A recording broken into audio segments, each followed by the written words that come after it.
আসসালামু আলাইকুম রহমতুল্লাহি এভরিওয়ান, আপনারা কেমন আছেন? আশা করছি ভালো আছেন। আল্লাহর রহমতে আমি ভালো আছি। আজকে বুলাবন সাদা পাথরে যাওয়ার উদ্দেশ্যে রওনা দিলাম।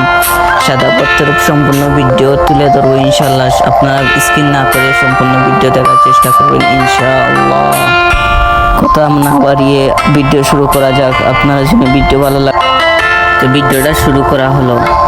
আপনারা জানেন বুলাগঞ্জ যেতে হলে আগে সাদা পাথরে যেতে হলে আগে নৌকা ভাড়া করতে হয়। সেই নৌকা ভাড়ার বাজেট জেনে আপনারা যাবেন, রওনা দিবেন, তেনা বাস খাইবেন ভাই, বুঝছেন? আমরা গিয়ে 800 টাকা নৌকা ভাড়া দিয়ে আমরা অবস্থা খারাপ, বুঝছেন? আমরা বুঝছি 30 টাকা করে, একটা ভাই ভিডিও করেছেন 30 টাকা নৌকা ভাড়া, আর আমরা জেনেছিলাম 30 টাকা ভাড়া বুঝে আমরা সবাই একত্রিত হয়ে বললাম আর চলো আমরা যাই। সাদা পাথর যাওয়ার পরে অনেক সুন্দর আমরা ভিউ দেখতে পারলাম, কত সুন্দর লাগলো। সিলেট শাহজালাল আন্তর্জাতিক বিমানবন্দর দেখার পর আমরা রওনা দিলাম সাদা পাথরের উদ্দেশ্যে।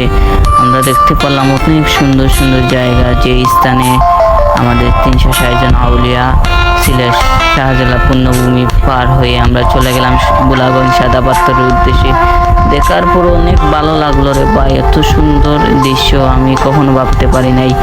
এই জন্য আপনারা যে বা যারা এই সাদা পাথরের উদ্দেশ্যে যেতে চান, আপনারা দয়া করে ইনশাল্লাহ আপনারা চেষ্টা করবেন যাওয়ার জন্য। নৌকা ভাড়া লাগবে ভাই 800 টাকা, একজন হোক দুইজন হোক যতজন হোক না কেন, আপনি 800 টাকা নৌকা ভাড়া দিতে হবে। তারপর আপনি যাওয়ার পর আপনার কাপড় সেফটির জন্য আরও 200 টাকা দিতে হবে। আপনার সব কিছু নিয়ে বের হবেন ইনশাল্লাহ, দয়া করে। তারপর আমরা সবাই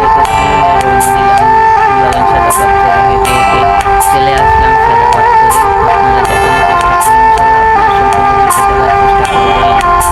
অনেক সুন্দর এই দৃশ্য দেখে আমি মুগ্ধ হয়ে গেলাম। আপনারা যে বা যারা আপনারা যেতে চান ইনশাল্লাহ চেষ্টা করবেন যাওয়ার জন্য। জীবনে একবার হলেও আপনারা চেষ্টা করবেন বুলাগঞ্জ সাদা পাথর যাওয়ার জন্য।